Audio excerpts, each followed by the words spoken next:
Saudara Pemprov Daerah Istimewa Yogyakarta atau DIY hadir di ibu kota Brussels, Belgia dalam misi kebudayaan. Tari Paromo Adiningpuro dan Beksan Linagu ditampilkan di depan para tamu undangan diplomatik. Bahkan ada juga penampilan musik kolintang dari Bapontar Ladies yang namanya di kancah Eropa sudah tidak asing lagi. Seperti apa penampilannya dan bagaimana kesan para tamu undangan yang datang? Jurnalis DW Indonesia Fajri Samahita dari Brussels, Belgia akan melaporkannya.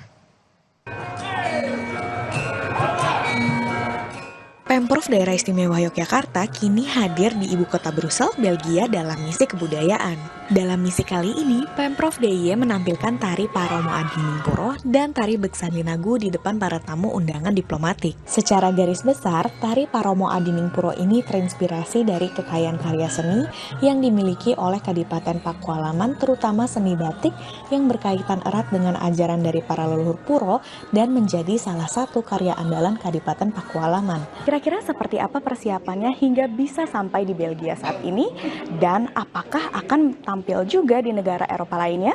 Puro Pakualaman atau Kadipaten Pakualaman juga akan menjalankan misi kebudayaan di Belanda. Kami akan menggelar Ramayana Full Story. Tidak hanya grup tari dari Pemprov DIY, ada juga penampilan musik kolintang dari Minahasa yang dimainkan oleh Bapontar Ladies. Nama Bapontar Ladies ini di kancah Eropa sudah tidak asing lagi. Pasalnya, grup musik ini telah beberapa kali tampil seperti di acara Tongtong Fair di Den Haag, Belanda pada tahun 2019 silam. Di penampilan resepsi diplomatik KBRI Brussels kali ini, Bapontar Ladies memainkan salah satu instrumen lagu yang terkenal berjudul Can't Take My Eyes Off of You. Memilih lagu berdasarkan hasil diskusi dengan pihak KBRI untuk audiensnya siapa, tamu-tamunya, karena tamu-tamu kebanyakan dari mancanegara. Jadi kami mengalokasikannya lebih banyak lagu barat ya. Kira-kira seperti apa ya kesan para pengunjung atas dua pertunjukan seni Indonesia ini? I was very impressed about it and it was fun to see and the performance and feels like a little bit like being in Indonesia also to create such a music with an instrument that looks very simple. It's unbelievable, but I'm better with my feet, so I'm not so good with my rhythm in my hand. I really appreciate their clothes, the quality of the batik, and I was surprised about how slowly they were. Bangga ya melihat tarian dan musik khas Indonesia tampil di ibu kota Brussels, Belgia. Apalagi melihat antusiasme dari para tamu undangan diplomatik yang hadir dan juga ikut berjoget. Dari Brussels, Belgia, Fajri Samahita, DW Indonesia melaporkan untuk Kompas TV.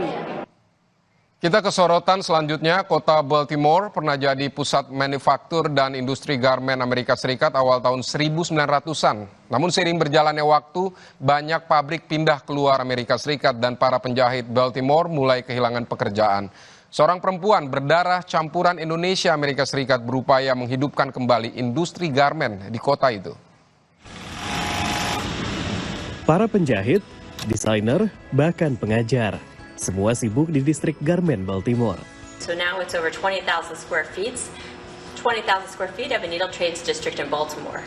Para wirausahawan muda ini berupaya mengembalikan kejayaan garmen yang mewarnai kota Baltimore 100 tahun silam.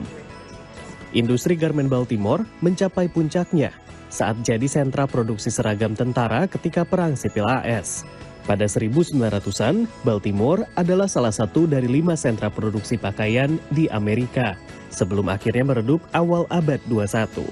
Gregory Hardy yang sudah jadi penjahit 30 tahun, menjadi saksi meredupnya industri di Baltimore. The late 70s and early 80s, Baltimore used to have a lot of men's shops and boutiques. And then, things started to leave the country. The designers took their wares to overseas. Lesunya industri garmen Baltimore menggerakkan hati Stacy Stoop, perempuan Baltimore berdarah Amerika Indonesia yang sudah malang melintang di industri fashion di Amerika, Eropa, dan Indonesia selama 20 tahun. Pada 2021, dia berhasil menggalang dana dan mengumpulkan para pelaku industri di gedung ini yang sebelumnya bekas pabrik garmen. But we were only trying to activate this side. But as a result of people seeing us on the news and thinking, oh, who's this crazy person doing this run? People from the veterans of the old school industry called and said, I'm still alive, I'm still here. Remember, I was worried, oh, it's like the industry's fading. But the industry is here. It's just they're scattered around the city. Mendengar kabar ini, Gregory antusias bergabung.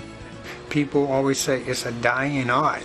And I said, well, it's really not a dying art because people always going to wear clothes. Namun tak sedikit pengusaha muda seperti Susan yang awalnya ragu akan inisiatif tersebut. 2020, right before the pandemic hit, we were down there and the floor was empty. There was nothing down there but a big cutting table.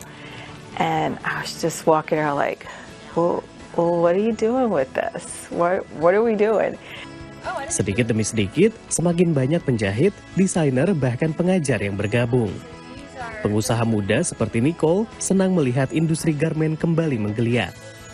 Seen it grow definitely, and there's definitely more awareness being brought back to Baltimore. So even in Baltimore County, outside, there's stuff going on. So as much as we can, we encourage our clients to produce here, and then we encourage people to buy USA made. 3 tahun berjalan, distrik garmen Baltimore kini punya 30 entitas, baik pebisnis, pengajar maupun organisasi sosial. Then people start to believe in something that seems to be dead. They keep saying, oh, the industry is dead in here. It's dormant, it's sleeping. Like we just need to wake it up and bring the people back together again and keep them sewing. Dari Baltimore, Maryland, Rio Twasikal dan Nia Iman Santoso, VOA.